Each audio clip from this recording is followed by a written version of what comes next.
Ayan o, Kidapawan City. Public Transport Terminal.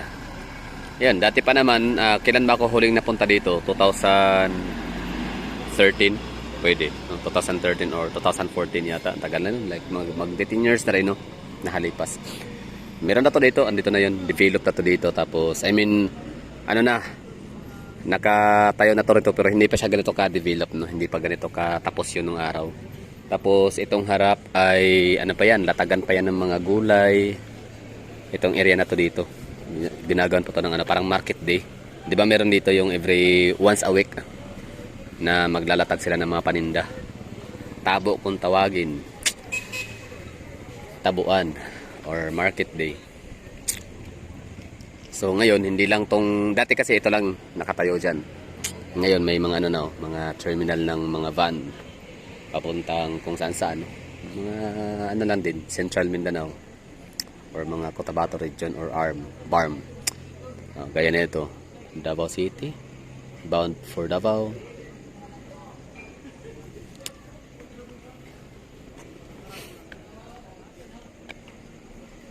Puro pa Davao, no? Yung mga biyahe dito ng mga van.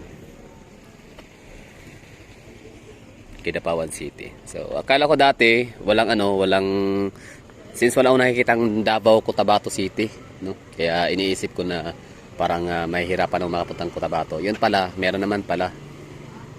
Tsaka kung wala naman din, kumbaga, pwede rin mag 2 rides, no? Kung madalang lang naman ang Davao, Cotabato City. Pwede rin mag 2 rides papunta rito sa Kidapawan City. So, sa mga nagtatanong dyan kung meron bang biyahe na Davao, Cotabato, meron ho. Isagot dyan.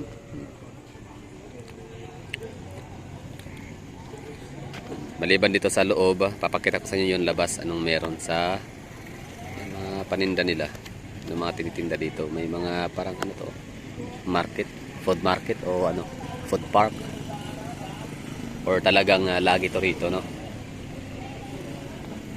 Hanggang madaling araw, tinangan natin baka meron tayong mabibili. Dami ko ng pagkain sa bag. Yung mga yung mga Maranao, Maguindanao delicacies. May mga apan, tapay, tsaka dodol. Oo. Tsaka may mangga na parang doon ko lang natikman na mangga sa may Cotabato area. Exit only. Ito yung entrance. Tingnan natin, may nakalagay ano yan.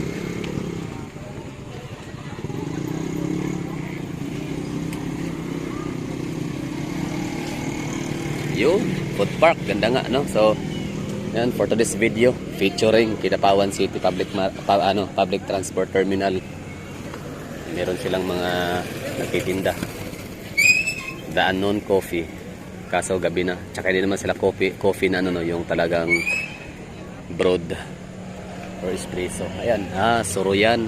Soroyan. Okay. Soroyan. Tara, pasok tayo. Baka may mapagkain. Soroyan. Ayan. So, ganda dito. Ito magandang food court. Ito yung magandang food park, no? Kasi talagang steel roof. Kahit pagano kalakas siguro yung ulan nito, like babagyahin man to ng mga signal ng Berto, kaya pa rin nilang kumain dito ng hindi aalis kasi siya, steel roof. Tapos may hand washing area. Napaka-organized. Ginawa talaga siya, hindi siya pang temporary lang, no? Pang for good na talaga yung purpose nito. Kidapawan City. Kidapawan City is the capital city of province of Davao. Davao. Kidapawan City is the capital city of Cotabato. North Cotabato. May mga alakan din dito, mga beer.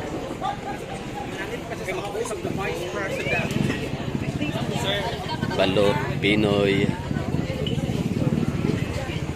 Yan, daming pagkain, no? Daming mga stalls. Ibig sabihin, madaming mga tao dito na kumakain. Tsaka alam niyo ba na isa rin to sa lugar na may maraming mga ganda, no? Oo, daming mga chicks dito na mga ganda, mga ilongga, karamihan. Pero ang mga Ilongga dito, di naman sila nagsasalita ng Ilonggo, Ilongga, or mga Hiligay nun para, sorry, Ilongga is mga tao pala nakatira sa Iloilo, no? Pasensya na mga Hagala, medyo tayo doon na, medyo napamali tayo doon. So yan pala, kapag taga Mindanao, sa Cotabato area, tapos ang salita ay Hiligay nun, no? Hiligay nun or Karaya. Ano ba? Hiligay nun, Karaya, basta yun yung salita nila na parang nasa Iloilo, no? Na salita't Bacolod, Negros. So hindi sila nagsasalita ng ano, pero mga Ilongga sila, I mean mga Hiligay nun, nag-Ilongga. Sa Ilongga kasi nakasanayan eh, pasensya na. So yun yung mga tao dito, mga maganda, no? Tacloban, maraming mga ganda, pansin ko lang, no? Kahit yung mga nagpapaypay ng mga barbecue, mga ganda, mga tisay, same din dito sa Kidapawan City.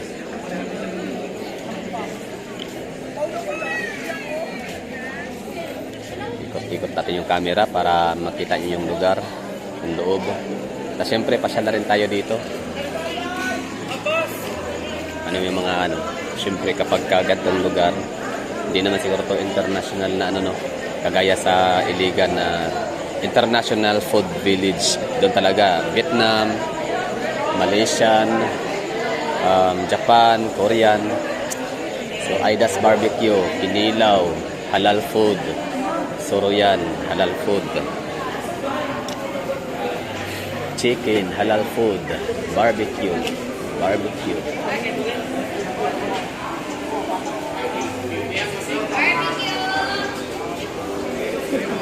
No, napakalawak, spacious. Tapos yung kanyang bubong mataas, kaya hindi siya high ceilings or high roof, kaya hindi siya mainit. Hindi siya ventilated talaga. Yung ventilation, no, sapat, tama lang yung ventilation niya na para labas-bansok yung preskong hangin. Kahit pa napakainit yung mga uling, yung mga osok, hindi ka masosufocate.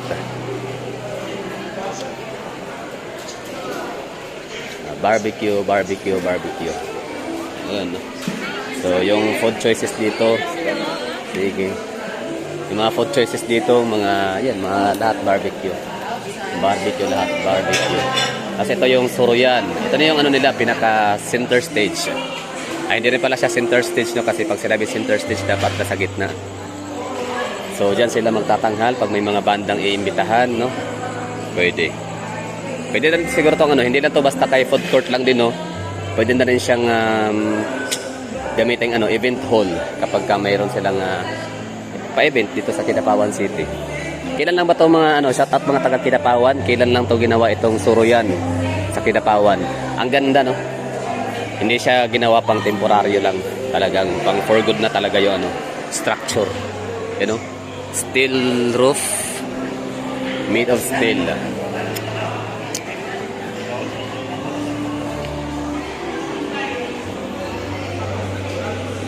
So dito naman na area, mga tusok-tusok, fishbowl, mga gano'n, no? Tsaka alak is life talaga dito, no? Pero okay lang din naman kahit may alak is life. Kung may magwawala, mayroong sa term na maoy, okay lang siguro kasi may mga pulis din naman. Yan ang maganda, no? May safe ka talaga na dalhan dito yung iyong pamilya, kamag-anakan, kasi may naman, police visibility. So matuturn off yung gagawa ng mga pambubulabog, yan, mga cookies, drinks. So, sa kabila ay mga barbecue stands, mga barbecue stalls. Dito naman na area ay tawag nito, mga tusok-tusok. Nga pala, ang Kidapawan City is isa rin siya sa may pinakamasarap na klima. Dati di ko alam ngayon, pero gabi na din naman hindi na natin masasabi, no, kung kumusta na yung klima ng Kidapawan City after 10 years. Kasi dito tayo huli 2013 or 2014. Pero parang sure ako 2013 yun. So ibig sabihin mga 10 years na rin. So sapat lang sabihin na kumusta ang klima ng Kidapawan City after 10 years, no? Pagkatapos sa tinatawag nating global warming or climate change due to air pollution, no?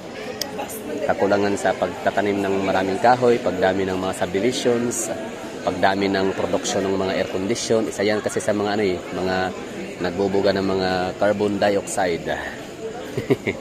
May scientist tayo for today's video. Yan lang, ganda no, suro yan. Pero parang wala akong nakitang mga ano no, mga kumakain dito na may mga batang maliliit. O meron ng konti lang. Parang hindi siya yata hindi siya masyadong masasabing pang pamilya at pang sports pa. Pang adult lang talaga siya no? Kasi may mga alak-alak. Malawak no, napaka-spacious, galing. So marami siyang purpose. Hindi lang siya basta food court, kainan or food park. Pwede rin talaga siya din na gawing event place. I mean yung may mga magtatanghal no. May speech ang mayor, barangay captain, o konsehal, or governor, or congressman, o kung sino man, no? Pwede ditong gagawin yun. Tapos, napaka-organized, syempre, tsaka malinis. Yun lang. So, kumusta nga ba ang Kidapawan Public Transport Terminal? So, ito na yun, mga gala. So, after 10 years, bago tayo makabalik, ito na yun. Maganda. Suro yan. May massage, oh. So, back massage, 100. Foot massage, 100. Head massage, 50. Hand massage, 50. Ba't ganun? Gusto ko talaga lagi nagpapamassage. Pero every time na nakita ko ng mga hilot massage, nawawala. Yung sakit sa likod, no? Walang, no? So, yan lang siguro ang gagawin natin. Siyempre, magpapaalam na sa vlog na to. So, thank you for watching. Ito lang. Siguro maganda naman yung palabas na to, no, na naipakita ko sa inyo. Siyempre, shout out kay Jackie Schafferhofer. Sabi mo, diba, nung nakarang araw na kung pwede ko bang puntahan ang Butuan City. I mean, Kidapawan City. So, ito na yon, Kidapawan City. North Cotabato. So, ang ganda. Suro yan. Dati may mga kainan pala dito sa Kidapawan, pero doon sa may highway lang, no, tapat ng City Hall. Bye-bye.